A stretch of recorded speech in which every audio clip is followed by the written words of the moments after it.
tous, bienvenue dans MyASM, le podcast. Votre rendez-vous rugby avec Inpleed, partenaire majeur de l'ASM Clermont-Auvergne. Inpleed, un collectif d'experts du chiffre, du droit et du conseil mobilisés aux côtés des entrepreneurs. Ce mois-ci, MyASM, le podcast est consacré à la communication digitale et aux médias. Est-ce deux outils compatibles? Le digital a-t-il bouleversé les relations avec les médias? Comment définir la stratégie digitale? Les réseaux sociaux sont-ils dangereux pour les joueurs ou pour le club? À mes côtés pour évoquer ce thème, Sébastien Bézi, demi-mêlée de l'ASM Clermont-Auvergne. Bonjour Sébastien. Bonjour. Pauline Vaz, en charge de la communication à l'ASM Clermont-Auvergne. Bonjour Pauline. Bonjour. Et Vincent Duvivier, en charge de la communication et des relations presse à l'ASM Clermont-Auvergne. Bonjour Vincent. Bonjour à tous. Alors, messieurs, dames, est-ce que le digital et le média sont des outils compatibles? Vincent Duvivier. Oui, le digital fait partie maintenant intégrante des médias, donc il a pris une place de plus en plus importante, notamment par rapport à la presse. Donc aujourd'hui, les réseaux digitaux deviennent des supports de communication forts des clubs, des joueurs, de tout le monde. Justement, Pauline, il faut associer les deux pour communiquer, le digital et les médias. Oui, je pense que c'est important d'associer les deux, surtout qu'aujourd'hui, on va avoir une cible qui est encore très fidèle à la presse, aux médias, et il y en a d'autres qui vont chercher les informations directement sur les réseaux sociaux. Sébastien, tu as 30 ans, tu as vu l'évolution des réseaux sociaux. Tu dirais qu'aujourd'hui, ils sont indispensables justement pour communiquer? Bien sûr, c'est vrai que ça soit les journalistes ou même pour les supporters, forcément c'est important. Surtout au niveau des supporters, ils peuvent à travers justement les réseaux sociaux être peut-être entre guillemets plus proches des joueurs, savoir ce qu'ils font, savoir comment ça se passe aussi dans les clubs, comment on travaille à travers ça. Et voilà aussi par rapport aux journalistes, les supporters peuvent plus facilement avoir des informations sur les clubs. Donc c'est vrai qu'aujourd'hui c'est quelque chose de très important. Alors il y a Facebook, Twitter, Instagram. Tu utilises lesquels? Ouais, je suis un peu plus Instagram. Après moi je suis pas un grand addict des réseaux sociaux, mais j'y suis quand même un petit peu. Mais je suis plus Instagram parce que c'est vrai que sur Twitter, des fois, c'est un peu, entre guillemets, un peu plus violent, on va dire, pour les joueurs. Et quelle stratégie, justement, vous abordez pour la communication digitale, Vincent? Ouais, ce que dit Sébastien, c'est la réalité. Avant, si on se projette et qu'on schématise, il y a 15-20 ans en arrière, les gens, ils ouvraient le journal, ils lisaient le journal et ils lisaient les informations qu'il y avait dans le journal. Aujourd'hui, ils se réveillent, ils allument leur téléphone et ils font un tour de leurs réseaux sociaux. Et donc, qu'est-ce qu'ils voient? C'est ceux qui publient sur les réseaux sociaux. Donc notre stratégie, c'est d'être en place, c'est d'être présent et visible sur les réseaux sociaux.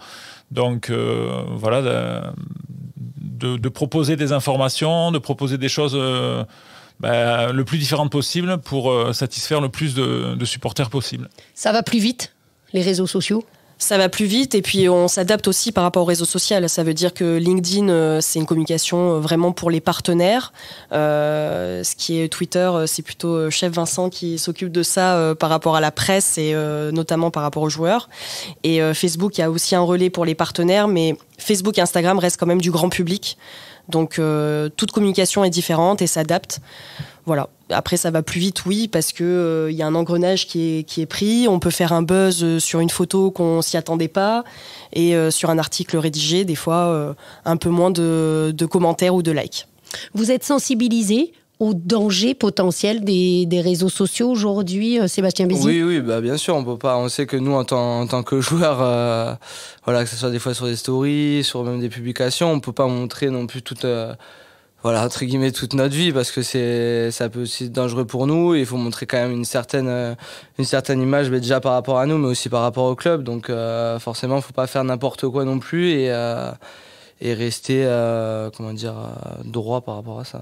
Alors toi tu as 30 ans, mais est-ce que les jeunes sont sensibilisés pareil, par exemple Vincent Duvivier, les jeunes joueurs? C'est moi les jeunes? Oui. Non, c'est toi qui les sensibilises. Non, nous on n'est pas dans une démarche de formater les joueurs sur un modèle de production de contenus digitaux. Non, on est à l'écoute des joueurs et des gens en général sur comment on peut les accompagner s'ils en ont le besoin. Voilà, ils vont nous demander comment on peut interagir on va leur donner des conseils, mais on n'est pas dans la... Moi, je veux pas formater les joueurs parce que je veux pas qu'ils aient tous le même discours. Je veux pas que le discours soit lisse et que finalement, on ait l'impression que tous les joueurs sont les mêmes. C'est pas vrai. Tous les joueurs sont différents. Et voilà, on essaye qu'ils s'expriment de façon le plus libre et différente possible. Il y a une charte de prévention, Pauline Vaz ? Alors, il n'y a pas une charte vraiment spécifique. La seule chose qu'on demande aux joueurs, c'est lorsqu'ils ont des partenariats perso avec soit des équipementiers ou d'autres marques ou d'autres entreprises, c'est qu'ils parlent au nom de leur personne en tant que joueur de rugby et non de joueur rugby ASM Clermont-Auvergne. Voilà, il faut vraiment faire le distinguo parce qu'aujourd'hui, avec tous nos partenaires, voilà, il y a des choses qui sont mises en place dans les contrats, donc on ne peut pas faire comme on veut et comme on le souhaite. Donc, c'est la seule chose qu'on demande. Après, je rebondis sur ce que Vincent a dit. Évidemment, il faut leur laisser en fait libre droit de communiquer comme ils le souhaitent sur les réseaux, en étant évidemment intelligents, mais je pense qu'ils le sont quand même tous, et bienveillants l'un vers les autres. Et voilà, ça reste aussi un peu leur univers à eux, donc à eux d'être libre droit de dire ce qu'ils souhaitent. Sébastien Mézy, tu as déjà eu des mauvaises expériences avec les réseaux ? Ou pas vraiment ? Non, pas vraiment. Après, non, peut-être que j'étais un peu plus jeune, des fois je m'amusais un peu à lire les commentaires, mais bon, là c'est différent. Mais bon, des fois c'est vrai que ça peut faire mal quand on est un peu jeune et tout, de lire tout ça, mais maintenant, non, plus du tout. Maintenant j'ai un petit peu d'expérience, je me prends même plus la tête à regarder les choses comme ça. Donc après, oui, c'est sûr que quand on est jeune, des fois ça peut faire un peu mal au moral, mais bon, après c'est comme ça, il y a des gens qui sont un peu bêtes, entre guillemets, donc voilà. Vincent Duvivier, tu dirais que le digital a bouleversé votre relation avec les médias traditionnels ? Oui, il a, comme tu dis, il a bouleversé cette relation-là parce qu'avant, tout passait par les médias. Donc nous, quand on avait une information à donner, on la passait à la presse. On organisait des conférences de presse, on pouvait passer directement l'info aux journalistes. Bon, ça existe toujours, mais aujourd'hui, quand on a une information à passer, on la passe directement, on peut la passer directement par nos réseaux sociaux. Et ce qu'on voit, c'est que nos supporters, ils vont chercher l'information principalement sur nos réseaux à nous, plutôt que par la presse. Et est-ce qu'aussi on a vu des joueurs communiquer par exemple sur leur retour de blessure ? C'était eux qui le faisaient directement. Vous vous battez un petit peu contre ça pour regarder la main des fois sur les informations ? Oui, on essaye en tout cas de maîtriser les compos d'équipe, les annonces de blessures et les retours de blessures parce qu'il y a des enjeux stratégiques par rapport aux sportifs. Donc voilà, ça c'est encore des choses qu'on essaye de contrôler un petit peu. Ouais. Pour la stratégie de la communication digitale, c'est quoi le plus important, justement ? C'est d'avoir une communication globale ? Alors, je pense qu'aujourd'hui, c'est une communication globale, oui. C'est de garder le fil conducteur qu'on s'est donné pendant la saison, parce que chaque saison, il y a quand même un axe stratégique qui est différent. Aujourd'hui, cette saison, c'est la transmission, c'est l'histoire. Donc, le but, c'est vraiment d'avoir un fil conducteur et qu'on ne communique pas sur tous les sujets différents. Aussi, on a eu, pendant cette période de Covid, une grande remise en question sur comment on communique sur chaque réseau social. On a été accompagné par différents experts. Donc le but aussi, c'était de se remettre en question, de prendre de la hauteur et se dire est-ce que jusqu'à aujourd'hui, c'était bien ce qu'on faisait ? Est-ce qu'il faut changer les habitudes, proposer de nouveaux formats, de nouvelles choses, tout en gardant quand même notre identité, parce que c'est important. Et je pense que le plus vrai, en tout cas, je l'ai dit même dans ma réponse, c'est d'être vrai, tout simplement, d'être transparent, de dire les choses sans... essayer de faire des choses avec des paillettes, des strass. Alors des fois, il faut peut-être arrondir certaines informations et vérités, mais il faut essayer d'être le plus transparent possible. Sébastien Mézy, Pauline me disait que tu t'orientais dans une structure, une entreprise en rapport avec les réseaux sociaux. Tu peux nous raconter un petit peu sur tout ce que c'est exactement ? Ouais, en fait, c'est avec ma femme, on a monté une marque de vêtements. Du coup, on vend surtout sur Internet. Donc voilà, on a vraiment beaucoup besoin des réseaux sociaux, voilà, pour nous aider. Voilà, il y a pas mal de joueurs qui nous aident justement à faire un peu de pub, pas aussi avec leurs réseaux sociaux. Donc forcément, c'est quand même important, voilà, pour se faire connaître en dehors aussi du rugby. Est-ce que vous avez besoin d'influenceurs aussi également pour communiquer ? Pauline Vaz. La question est 50-50, j'ai envie de dire. Aujourd'hui, oui, le monde des réseaux a énormément évolué avec plein d'influenceurs. Aujourd'hui, je pense un peu nos commerciaux 3.0 d'aujourd'hui.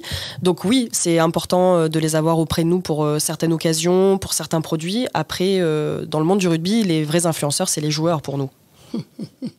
Le message est passé, Vincent Duvivier. Ouais, et puis la base des réseaux sociaux, c'est la viralité, c'est leur faculté de se disperser, de relayer le message que tu envoies. Donc oui, plus on a d'influenceurs, plus on a de gens qui partagent les informations qu'on donne, mieux c'est pour le message qu'on envoie. Aujourd'hui, ça représente quoi votre communauté, que ce soit sur Twitter, Facebook, Insta ? Tous réseaux confondus, on est à pratiquement 670 000, 680 000 followers.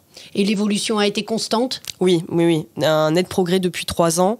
Il y a surtout un réseau social qui a énormément augmenté, enfin 2, c'est LinkedIn et Instagram. Quand je suis arrivée il y a 3 ans, on était à moins de 100 000 sur Instagram. Aujourd'hui, on est presque à 140 000. 135 000 peut-être même, pour être précise. Et LinkedIn, on était... je crois que des collègues l'ont commencé, on est à 5 000. Aujourd'hui, on est presque à 20 000. Vincent Duvivier, on parlait de l'évolution de la relation avec les médias. Les journalistes ont changé, tu dirais, aujourd'hui ? Justement, tous ces journalistes de la presse web, entre guillemets. Oui, parce que on est tous dans l'urgence et dans le scoop. Donc, les réseaux sociaux ont accentué ça, c'est-à-dire qu'ils cherchent à avoir l'information le plus vite possible. Aujourd'hui, quand une information doit être donnée, elle doit être donnée tout de suite. Il y a 20 ans en arrière, l'information, elle pouvait attendre le lendemain dans le journal. Aujourd'hui, c'est plus le cas. Aujourd'hui, quand un journaliste a l'information, il la donne tout de suite. Alors parfois, il la donne peut-être un peu vite parce que l'information, elle n'est pas vérifiée ou elle n'est pas bouclée, quoi. Donc, oui, les réseaux sociaux ont accentué cette vitesse de propagation de l'information. Sébastien Bézi, pour conclure, tu donnerais quel conseil aux plus jeunes vis-à-vis de tout ça, vis-à-vis des médias et des réseaux sociaux ? Bah oui, non, pour les jeunes joueurs, comme je l'ai dit, il faut quand même faire attention, voilà, vis-à-vis des supporters et aussi de soi, parce que faut quand même montrer une bonne image de soi, et aussi par rapport au club, voilà, faut faire attention et pas faire n'importe quoi. Merci en tout cas à tous les 3, merci pour vos témoignages. Maya SM, le podcast, c'est terminé pour cette saison. On vous souhaite un très bel été à tous et encore merci à Enplid, partenaire de Maya SM, le podcast.